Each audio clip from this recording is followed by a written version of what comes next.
আপনারা দেখছেন Bankura TV breaking news.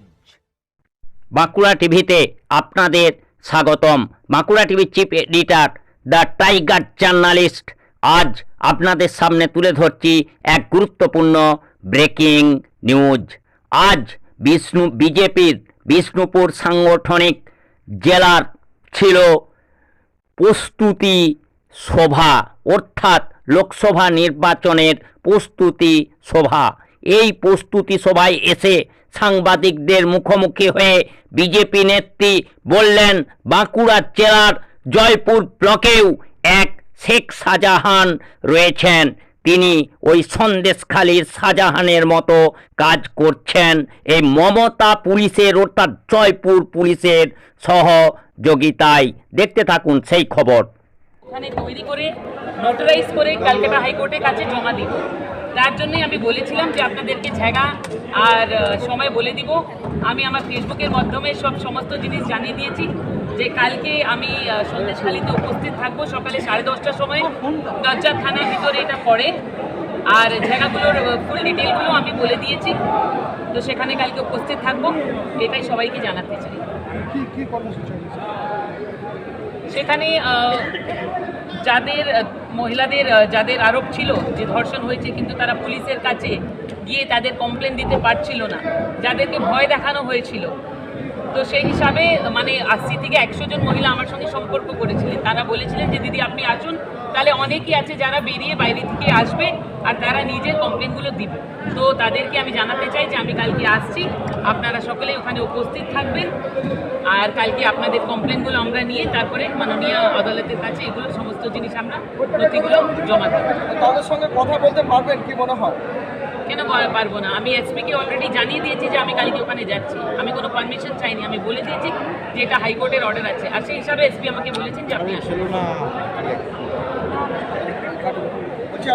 দাঁড়াও, আমি ওই জায়গার নামটা পুরো বলতে চাই। জায়গার নাম আমার মনে পড়ছিল না, ঠিকানাটা প্রথম দিকে বলতে হবে। প্রথম কেন ওইটা জুড়ে দিই। কোথায় গেল? ওইদিকে দেখো না, আমি এখানটা ম্যাডামের আমি আছি, তাহলে কি করবো? ওদিকটাতে যাও, এদিকটাতে তুমি দেখছো আমারই জায়গা। কতজন যোগদান পদে ছিল একটু বলে দাও, দিদিকে বলতে হবে।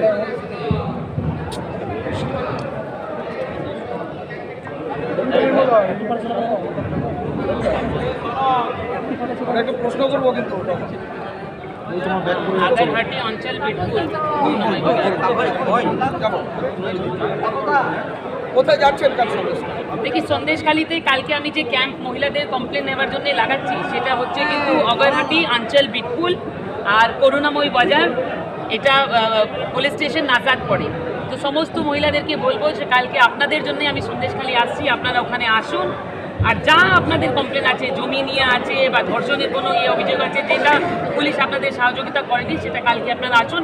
আপনাদের আইডেন্টিটি মানে নাম কাউকে বলা হবে না, সব কিছু গোপন হিসাবে আমরা নিব, আর ওগুলো আমি কোর্টের কাছে প্রডিউস করব।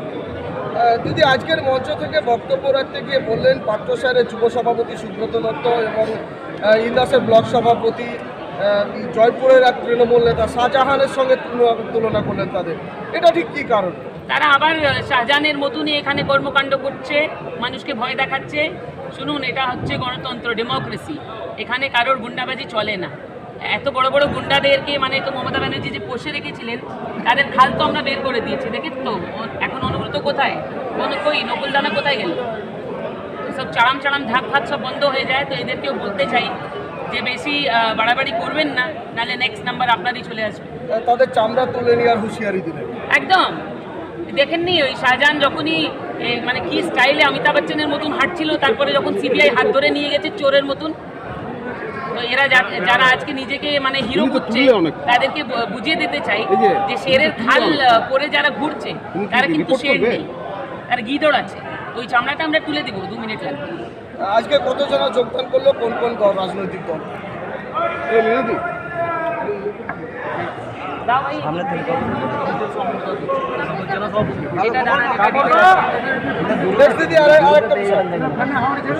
বলছি দিদি, কালীঘাটের বাড়িতে পড়ে গিয়ে গুরুতর জখম মুখ্যমন্ত্রী, পিছন থেকে ধাক্কা মারার কারণে পড়ে যান মমতা, মেডিকেল বুলেটিনে উল্লেখ। তারপরেই বুলেটিন চেয়েছে ধাক্কা অনুভব করেন, সকালের বয়ান বদল করে হাসপাতাল বলছেন। কেন বারবার এই বয়ান বদল এসএসকেএম এর, কি বলবেন? দেখুন, কারোর বাড়ির বিষয়ে আমি কিছু বলবো না, উনি সুস্থ হয়ে যান।